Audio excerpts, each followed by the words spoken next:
আসসালামু আলাইকুম ওয়া রাহমাতুল্লাহি ওয়া বারাকাতুহু। আউযু বিল্লাহি মিনাশ শাইতানির রাজীম। বিসমিল্লাহির রহমানির রহিম।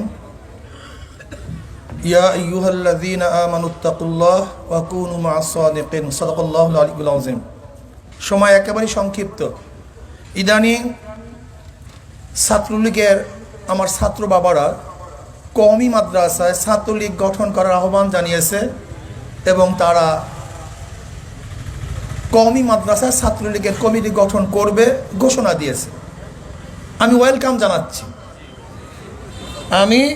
ওয়েলকাম জানাচ্ছি যে তাদের উচিত কমপক্ষে কওমি সন্তানদের সাথে মেলামেশা করা, এদের সোহবাতে থাকা। তাহলে লাভটা কি হবে? ওই জাহাঙ্গীরনগর ইউনিভার্সিটিতে 100 ধর্ষণের পর সেঞ্চুরি পালন করা হবে না। ফায়দাটা কি হবে? এমসি কলেজে স্বামীর থেকে ছিনিয়ে তার স্ত্রীকে ধর্ষণ করা হবে না। তাহলে কি হবে? ইউনিভার্সিটির সামনে বাদনকে শিরোধানি করা হবে না। তাহলে কি হবে? ফরিদপুরের একজন ছাত্রলীগের সভাপতি 2000 কোটি টাকা পাচার করার ইতিহাস আর ঘটবে না। তাহলে কি হবে? সেখানে অস্ত্রের মহড়া থাকবে না। সেখানে কি হবে?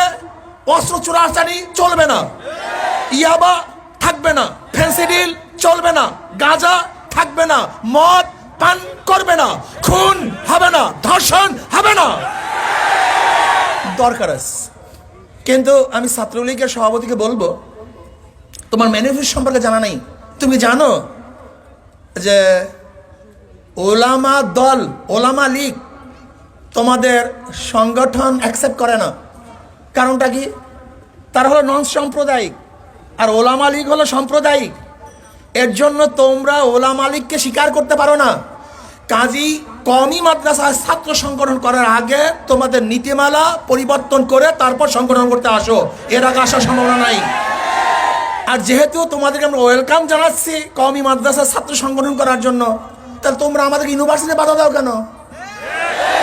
ঘটনা কি? তখন সাম্প্রদায়িক বলছো কেন? ইউনিভার্সিটিতে সংগঠন করতে দেওয়া যাবে না। আসো, আমরা মিলেমিশে, তোমরা সংগঠন করো, আমরা সংগঠন করি। যাদের আদর্শ সুন্দর হবে তাদের সংগঠন সবাই গ্রহণ করবে, আর যাদের চরিত্র ধ্বংস হবে, খতম হবে, নিকৃষ্ট হবে, তাদের আদর্শ কেউ গ্রহণ করবে না। আল্লাহ আমাকে এবং আমাদের সবাইকে কবুল করে নেন।